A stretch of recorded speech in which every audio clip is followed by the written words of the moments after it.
चलिए स्टार्ट। मणिपुर में पिछले 2 वर्षों से लगातार हिंसा हो रही है।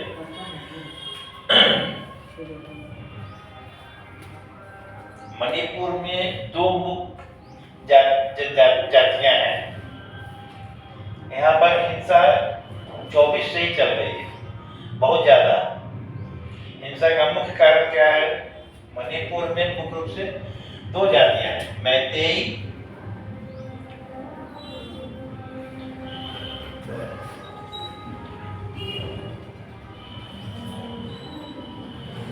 कुकी, ये मुख्य जनजातियां हैं। इसका लगभग आबादी 45% है और बाकी 2% अलग है। यही वह आबादी की संरचना है। यह जो मैतेई है वो भैलिज में घाटियों में रहती है। घाटी मतलब 2 पहाड़ों के बीच की भूमि को घाटी कहते हैं, मैदानी क्षेत्र। ये वैली रीजन में रहती है, मैदानी क्षेत्र में। और ये जो रहती है वो पहाड़ पर रहती है, हिल्स। यह ट्राइबल है, मतलब आदिवासी है। वहां पर 2034 में मैतेई को भी जनजाति का दर्जा देने का हाईकोर्ट का एक ऑर्डर आया था। ठीक है, गुवाहाटी हाईकोर्ट का एक ऑर्डर आया था कि मैतेई को भी जनजाति माना जाए।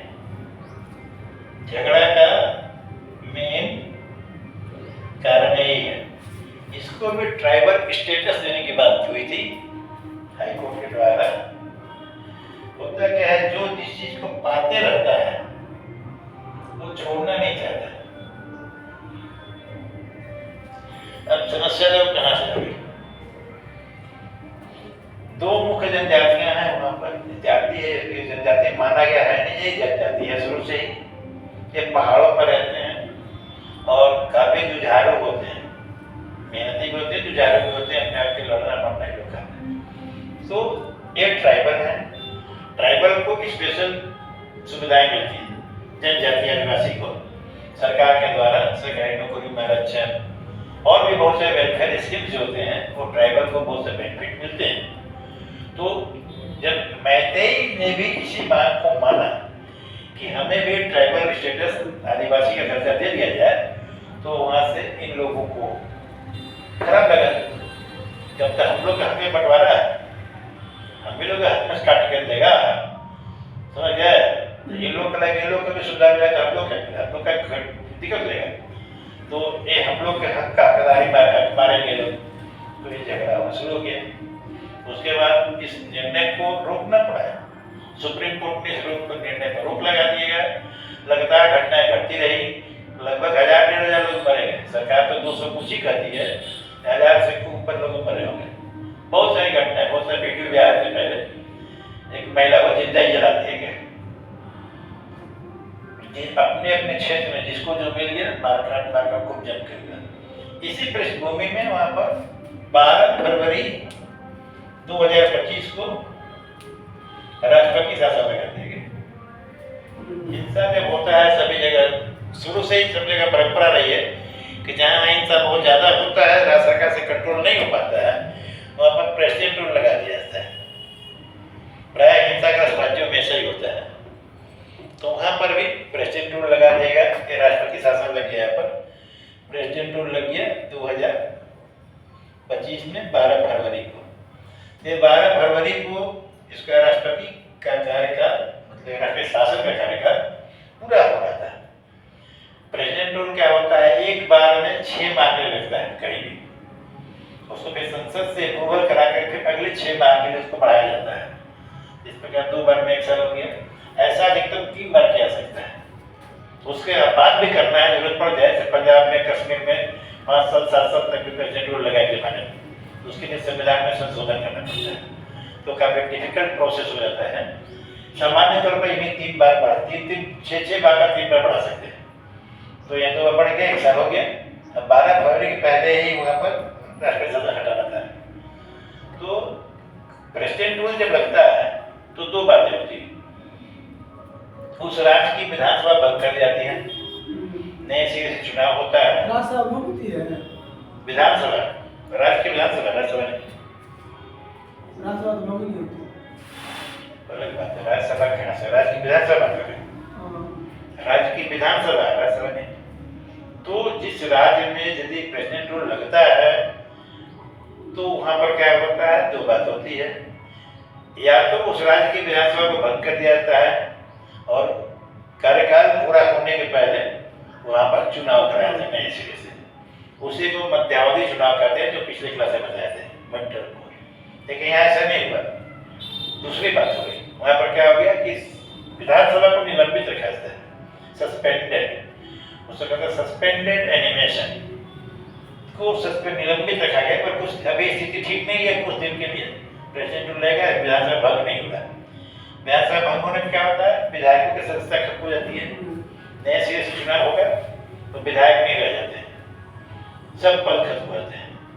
और निलंबित कर देने से क्या होता है, उनकी विधायकी बनी रहती है, वो विधायक हैं लेकिन अभी विधानसभा को स्थगित कर दिया गया कुछ दिन के लिए। और जब भी राष्ट्रपति चाहे तो एक अधिसूचना जारी करके उसको रिवाइव कर दिया जाता है, पुनर्जीवित, यानी कि निलंबन समाप्त हो गया, अब विधानसभा काम करेगी। मणिपुर में यही हुआ कि निलंबन की स्थिति को समाप्त कर दिया गया और वहां पर नए सिरे से सरकार गठन होगी। जब 12 फरवरी 25 को प्रेसिडेंट रूल लगा था तो उसमें वहाँ के मुख्यमंत्री थे एन बीरेन सिंह। यहाँ पर भारतीय जनता पार्टी की सरकार है, एन बीरेन सिंह, बीजेपी की सरकार है, एनडीए और विभाग की छोटी कोई स्थिति पार्टी मिलकर के बनाई गई है। एन बीरेन सिंह सीएम थे उस समय। अब कल विधायक दल का बैठक हुआ और यहाँ पर इनको चुन लिया गया नया सीएम। लिख लो, यूमनाम खेमचंद सिंह, ये वहां के नए सीएम होंगे मणिपुर के। मणिपुर, यूमनाम खेमचंद सिंह, यह नए सीएम होंगे वहां के। ये पूरी बात को लिख लो, पहले इसको लिखो। मणिपुर के नए मुख्यमंत्री ये होंगे यूमनाम खेमचंद सिंह, यूमनाम खेमचंद सिंह नए सीएम होंगे। इसके पहले वहां एन बीरेन सिंह मुख्यमंत्री थे।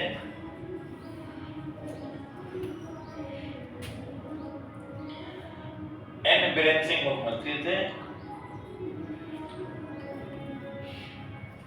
मणिपुर में कुकी और मैतेई समूहों के बीच बढ़ती हिंसा के कारण कुकी और मैतेई समूहों के बीच बढ़ती हिंसा के कारण 12 फरवरी 2025 को 12 फरवरी 2025 को राष्ट्रपति शासन लगा दिया गया था। क्या कुछ छूट गया था? बढ़ती सीमा के हिंसा, बढ़ती हिंसा के कारण राष्ट्रपति शासन लगा दिया गया 12 फरवरी 2025 को।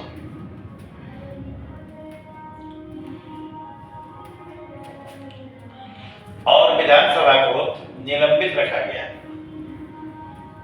और विधानसभा को निलंबित रखा गया।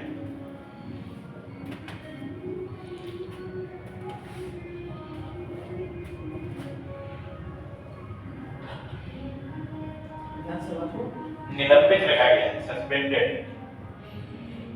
3 फरवरी 2026 को, कल 3 फरवरी 2026 को भाजपा विधायक दल की बैठक में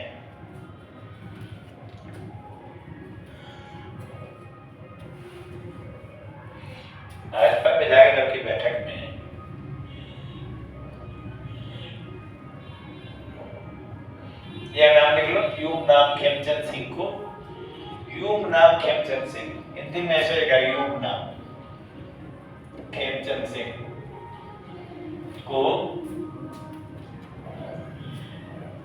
विधान मंडल दल का नेता, विधायक दल का नेता चुन लिया गया, विधायक दल का नेता चुन लिया गया।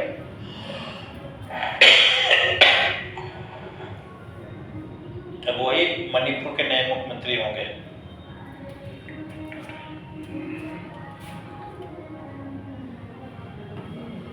हो गया।